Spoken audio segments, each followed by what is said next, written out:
छल्ले दी दास्तान। जल्ला नां दा एक मलाह सी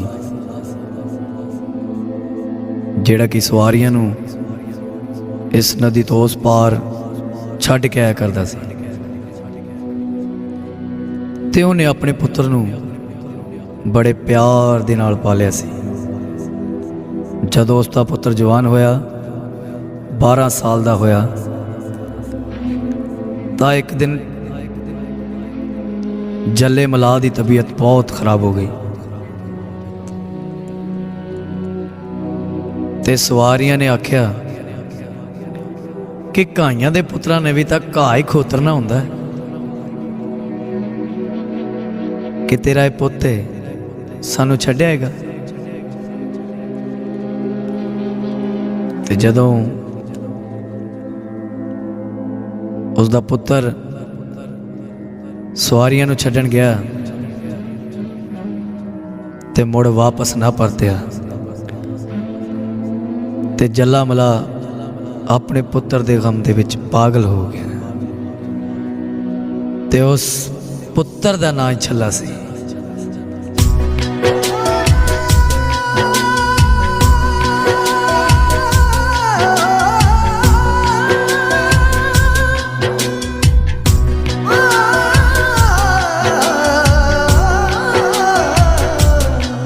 छल्ला मुड़ के नहीं आया वे, छल्ला मुड़ के नहीं आया वे, रोना उमरा दा पाया वे, रोना उमरा दा पाया।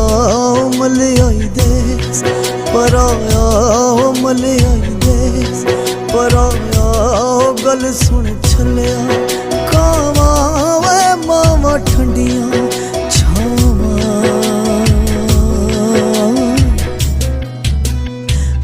अली कई जा नाम अल्लाह दा लई जा। अली अली कई जा नाम अल्लाह दा लई जा।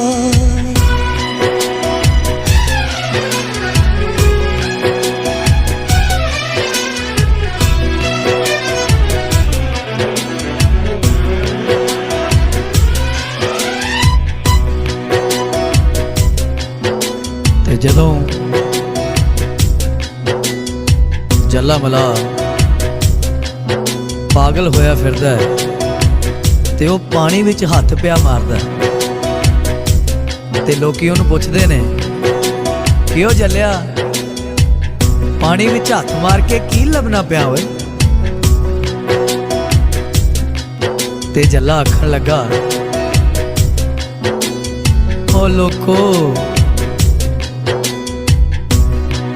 किसी दी जायदाद शौहरत सब कुछ लुट जावे पर किसी दा पुत्र ना दूर हो, किसी दा पुत्र ना मरे। हो लोगों किसी दा पुत्र ना मरे।